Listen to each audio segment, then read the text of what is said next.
Andrew Perez is a Liberal Strategist. He and I have spoken before on this show about the poor Tories because they don't even know what to do because the Liberals, Carney, has taken their policies.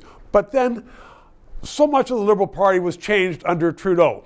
As I said, people say, well, you're not a Liberal anymore. I'm a Liberal, but those guys, the Trudeau guys, were no longer liberal in my view. Now, we have business people in the cabinet.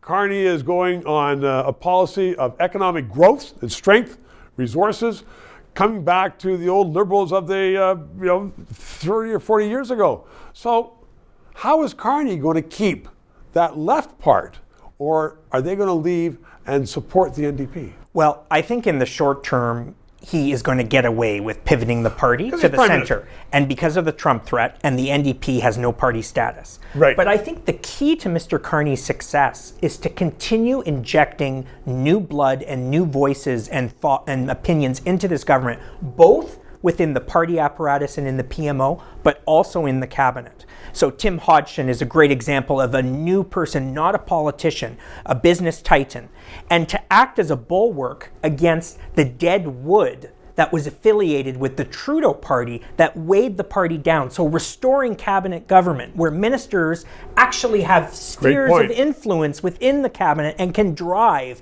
their own agendas. Mark Carney is not going to be a micromanager, but if you can't get the job done and if you can't meet the objectives of your ministry, you're gone.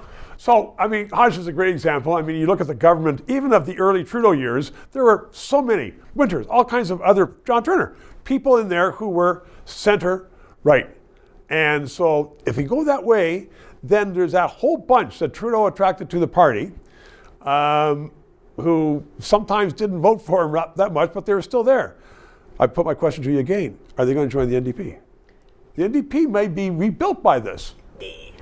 Look, there's that risk, but I think Carney has already shored up his left flank to some extent. He's extended the dental care program that will benefit 18 million Canadians. He's keeping pharmacare. He's keeping national child care. I think with the environment in which we live is all about economics and jobs. And so even more left-leaning folks are willing to give Carney a chance to renegotiate a relationship with the U.S., to diversify our trade relationships. Carney is going to sign a new defense agreement with Europe, because we can't just rely on the U.S. And so I think those on the progressive left will be willing to give this prime minister a shot.